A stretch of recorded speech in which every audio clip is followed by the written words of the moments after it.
Gjërat lën gjurmë që nuk shlyhen dot. Ato mund t'i mbuloj pluhuri, mund t'i injorojnë e anashkalojnë qëllimshëm dashakqit, mund të mbesin të heshtura për dekada e shekuj, por kur të harrohen. Veprat e personalitetit që do t'a prezentojmë në portret janë histori. Ato dëshmojnë dhe faktojnë rolin dhe kontributin atletar, arsimor e kulturor të prijezve fetar. Hoxh Daud Boriqi ofrohet për ju, jo thjesht si një biografi, por si një fakt historik, si një dëshmi që brezët të ri i dëfton të vërtetën për rolin historik të prijezve musliman për kombin dhe gjuhën.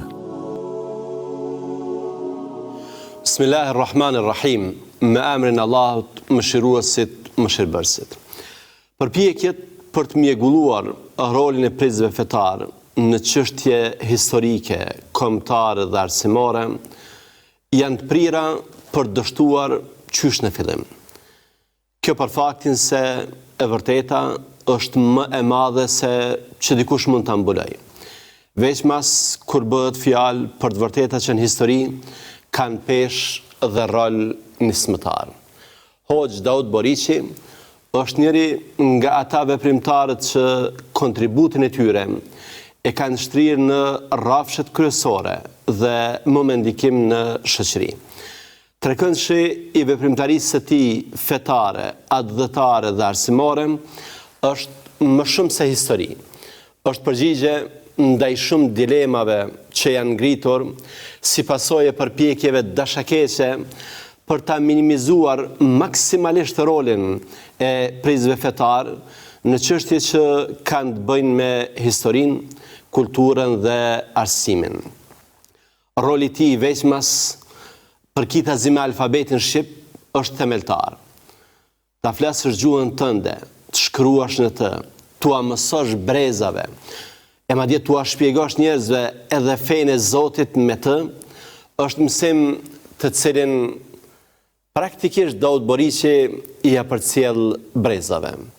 Me rolin e tij në edukimin fetar dhe arsimor, ai dëshiron t'ua bëj me dije njerëzve se xhamia dhe shkolla janë thjesht dy qerdhe të dijes dhe edukimit që bashkëpunojnë me njëra tjetrën e nuk janë në luftë. Daud Boriqi lindi në qytetin e Shkodrës më 20 dhjetor 1825 në një familje të njohur për traditat e saj patriotike dhe intelektuale. Babai i tij, Haxhi Mustafa Boriqi, ishte sekretar i Mustafa Pash Bushatliut.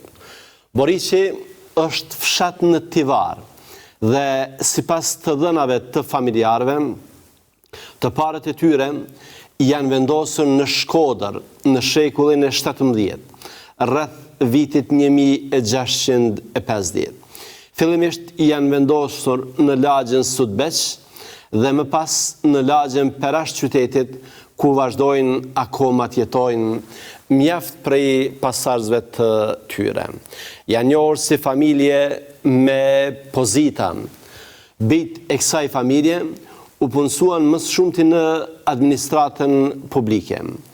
Mustafaj i Brezit të Pest ishte sekretar në Stamboll. Daud Boriqi, për cilin po flasim, ishte inspektor arsimi në Stamboll, e drejtor arsimi në Shkodër. Ahmeti në administratën turke si doganier, e më pas në atë shqiptare si drejtor i doganës. Ademi Mustafaj në gjykat, Jonuzi në doganën, Sulejmani në gjendjen civile, Hajriu dhe Ehsani oficer. Ky i fundit në fakt kishte përfunduar akademinë ushtarake. Hoxh Daud Boriqi shkollimin fillor me të vëllain Salihin e morën në mejtepin e Hoxh Ferhatit nga Shkodra. Mejtepi gjendej në pazarin e vjetër. Sipas autobiografisë së tij, pasi mbaroi shkollën fillore, fëmirin e kaloi pranë familjes. Daud Boriqi në autobiografinë e vetë shënon se që në vitin 1839 kishte filluar të mësonte arabishtën dhe të merrte mësime fetare nga myderriz shqiptar të njohur, siç ishte Saleh Efendia i Madh, Mulla Ahmet Hadri, Mulla Sylo Fakja dhe të tjerë të huaj të medresesë së Çapës, themeluar nga Mehmed Pash Bushatliu. Për një periudhë ndoqim mësime edhe në gjimnazin Zosimeja në Janin. Pas kryerjes së mësimeve, u emërua imam i xhamisë së Draqinit me 1847. Dhe qysh nga ajo kohë, ai u quajt Mulla Dauti. Por në këtë detyrë do të qëndronte vetëm 2 vite. Do të ndërprente shërbimin për të vazhduar me shkollimin madje jashtë vendit. Kështu, në vitin 1850 niset drejt Stambollit për të vijuar studimet në medresen e njohur Çifte Bash Kurshun, e themeluar që në kohën e Sultan Mehmed Fatiut të dytë. Viti 1852 i lan një kujtim të hidhur sepse nga tuberkulozi i vdiq shoku i mësimeve, i studimeve, djaloshi Shkodran Farhati. Në qershorin e vitit 1851 u takua 3 herë me Mustafa Pashën që ndodhej në Stamboll, i cili kërkoi prej tij që të merrte rolin e mësuesit privat për të birin, Rizabeun, në një kohë kur në kryeqytet nuk mungonin pedagog të shquar. Veprimtaria dhe angazhimi i Hoxh Daud Boriqit. Daud Boriqi ka ushtruar disa funksione që të gjitha fisnike.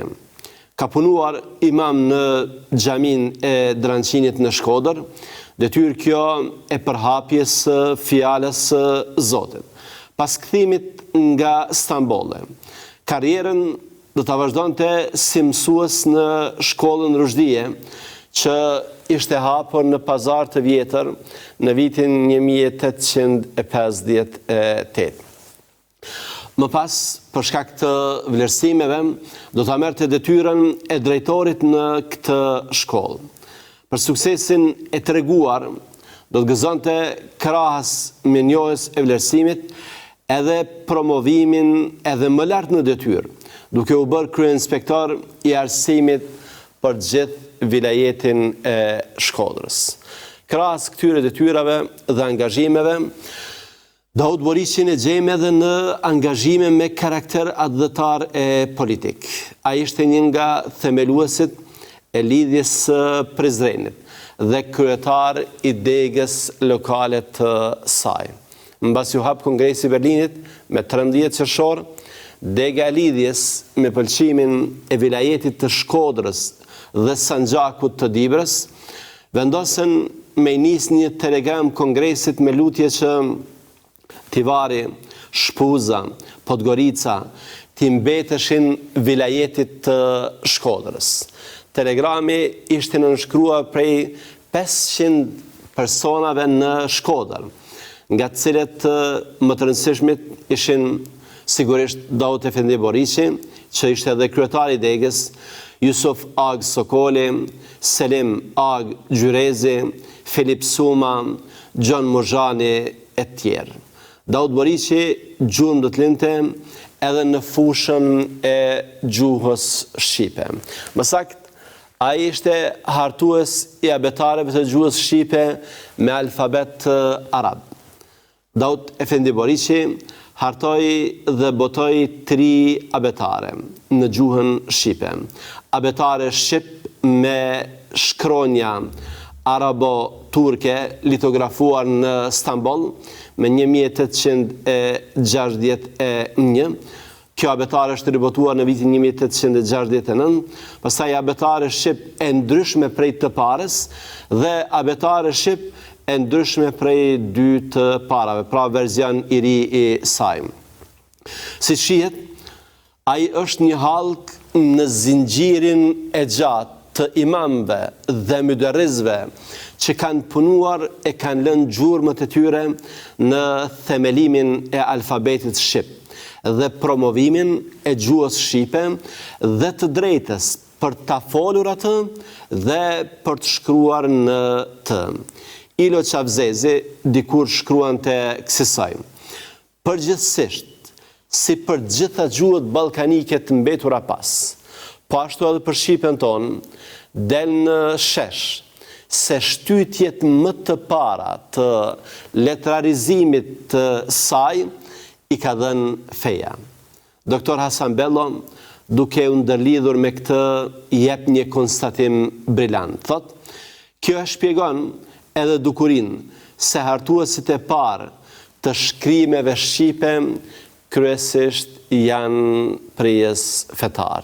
Pra, kjo e dokumenton rolin progresiv të fesë në zhvillimin dhe kultivimin e gjuhës, ndikimin e saj në ngritjen kulturore dhe shkencore, krahas asaj shpirtërore.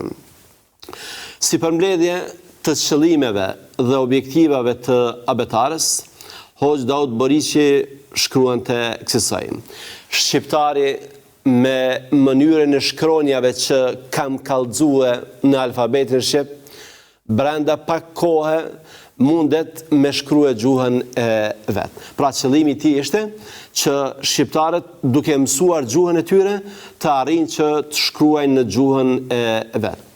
Abetarja e Daud Boriqit e shtypur në Stamboll më 1861 e më pas e ribotuar me 1869, është një abetare shqip-turqisht me shkronja arabo-turke dhe me krijime origjinale të autorit.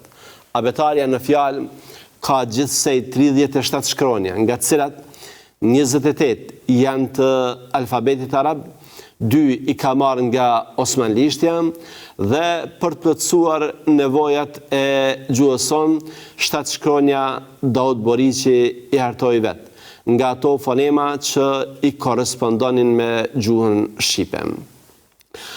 Abetarja e Daud Boriqit është abetarja e parë shqipe që është botuar në Shqipërinë e Veriut. E përsëris, është abetarja e parë që është botuar në Shqipërinë e Veriut. Ndonse e botuar me alfabet arabo-turk, ajo ka përmbajtje krejtësisht shqiptare dhe me krijime, siç përmendëm më parë, origjinale të autorit.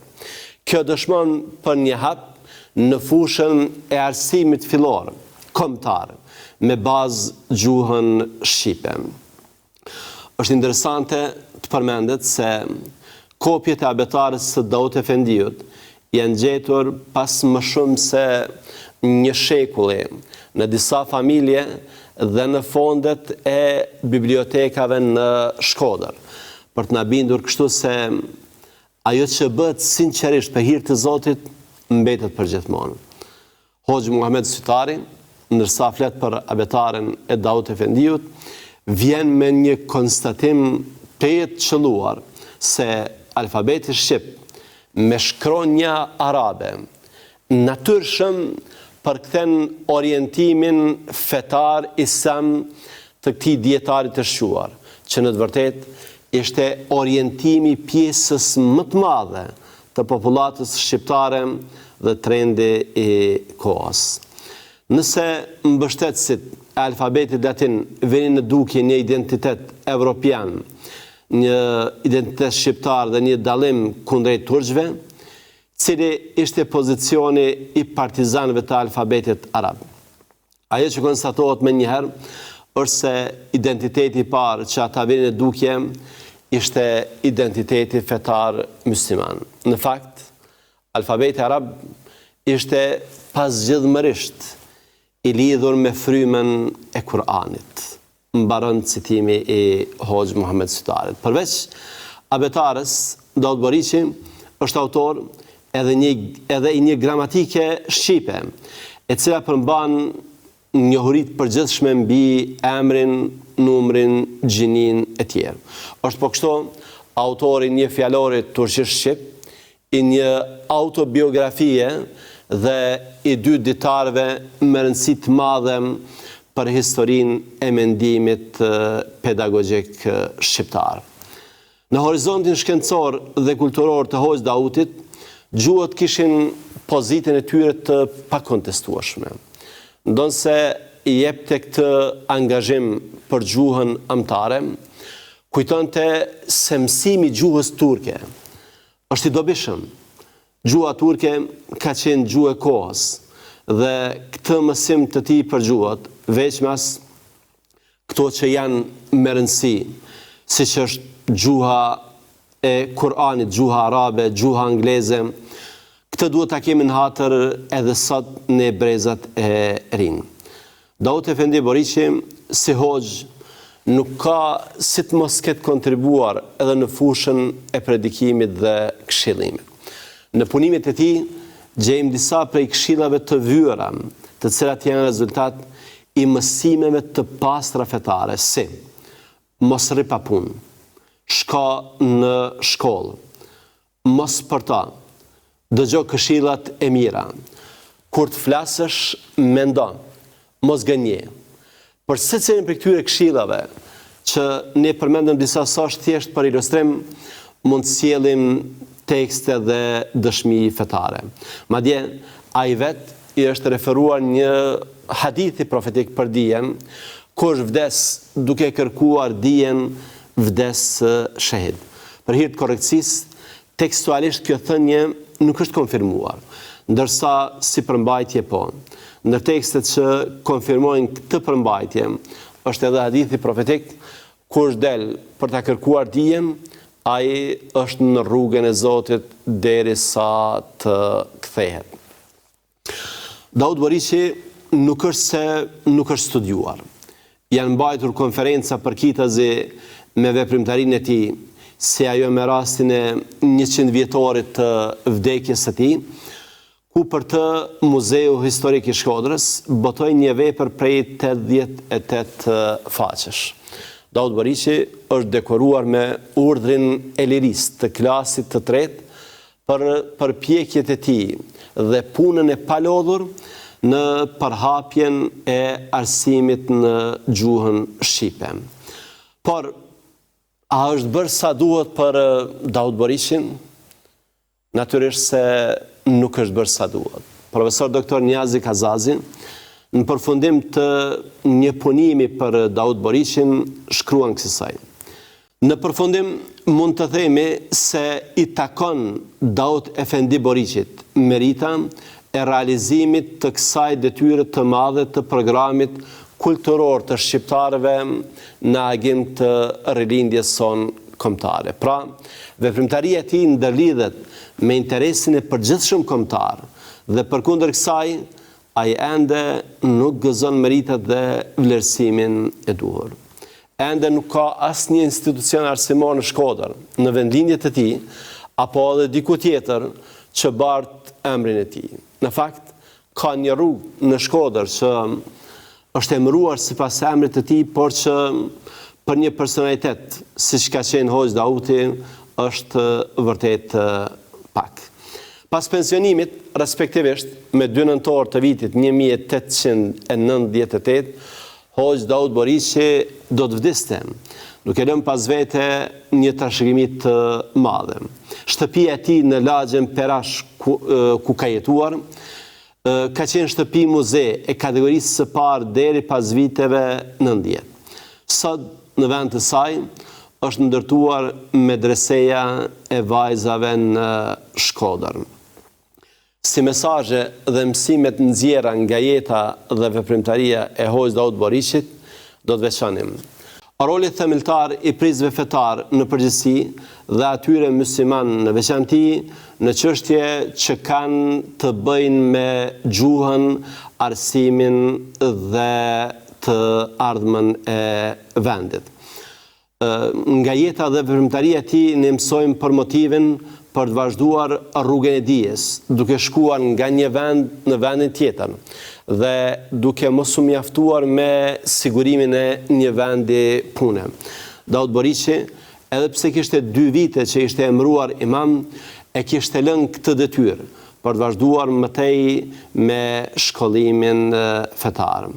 Mësimi i fesë nga njerëz të thirrur dhe institucionet të besueshme. Hoxh Daud Boriqi për formimin e vet pas Zotit të Gjëdijshëm i detyrohet hoxhallarëve, Mulla Ferhatit dhe të tjerëve, sikur që i detyrohet medreseve të cilat i ka ndjekur. Vepra e Hoxh Daudit bën thirrje për formim të gjithanshëm, për leadership që vlerat fetare dhe kombëtare i kanë të pandashme. Fakti se dihet pak për kontributin që Hoxh Dauti dhe të tjerët kanë dhënë është thirrje që publicistikës shqipe të hartuar me alfabet arab e Osman t'i kushtohet rëndësi edhe më e madhe. Promovohet mësimi gjuhëve të huaja, siç nxiste Hoxh Dauti, sepse me çdo gjuhë të re ne përvetësojmë edhe një kulturë të re dhe ngritemi edhe më shumë në dije dhe vlera. Zotin e madhruar e lutim që Hoxh Daudin ta ketë shpërblyer me të mirat e tij dhe deri në takimin tonë të radhës Allahun e lut që të na ketë në mbrojtjen e tij. Assalamu alaikum wa rahmatullahi wa barakatuh.